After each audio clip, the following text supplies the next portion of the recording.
So listen, we are living in one of the most bizarre eras ever. We've got iPhones, iPads, computers, texting, smartwatches, the list goes on. We've got more communications devices than ever before in human history, and yet we seem more unable and unwilling than ever before to actually communicate, sanely, competently, humanely with those around us. And yet, you look at things and you mix in the fact we've got this culture that has so detached from its roots, right? We've got poor moral leadership, and we've got this obsession with the self, right? You have this recipe when you take all of this for rhetorical disaster. Then you've got a president who's calling people horseface. You've got a Speaker of the House who's calling the president morbidly obese. I mean, everybody is completely out of control. And yet politics is downstream from culture, right? We've pretty much filled the waters over the last few decades with trash and bile, and we've sent it all rapidly speeding down the river.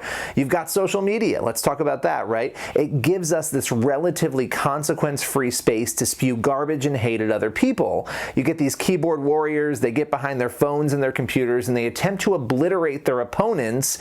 And listen, if we're being honest, we've probably all been guilty of it at one point or another, typing out things we might not ever dream of saying face-to-face with another human person. But yet, this is our conundrum, right? For any person who wants to act human, and really for any Christian, I think that's where this is of particular consequence. For any Christian who is called to be salt and light, to mix truth and love, to abide by the two most transformative commandments, to love God and love others, we're called to be better, right? And we're living in these insane times. They're times that make us angry at moments, scared, frustrated, or even confused, but that doesn't give us an excuse to unhinge, to hop behind a keyboard or on our phones, and to absolutely excoriate the people whose ideas we oppose. If it's true that our lives are the only Bible some people will ever read, that's something I've often heard, then what happens when our words and our actions and our social media amount to nothing more than a dumpster fire? What happens when instead of words of praise, of kindness, and of truth, we choose to hate, to attack, or to demean? So with this political season about to heat up, how can we avoid to be out of control keyboard warriors? How can we ensure that we're not just mirroring the insanity in the world around us?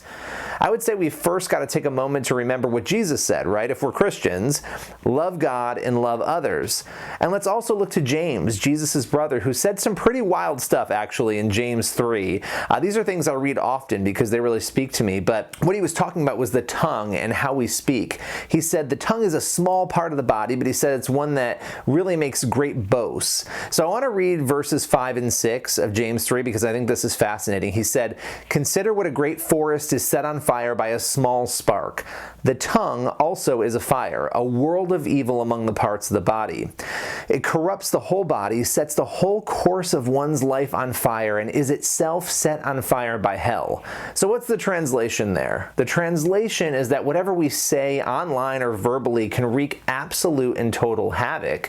He also went on to call the tongue a restless evil full of deadly poison. So at the end of the day, we have to answer some questions. Is it really worth it? In such a fragile and chaotic world and culture, is it worth sacrificing our witness or our decency for the sake of attempting to win some feckless online debate? Is it really worth setting aside our goodness and trashing another person just to score political points when the real battle, the most important battle, should be winning people over to God? Now listen, whether you're a Christian or not, James's words ring true, and as the chaos is set to only increase, as politics gets crazier, we have to take a stand and we've got to realize that true strength has nothing to do with anger, rage tweets, or winning the political battles of the day.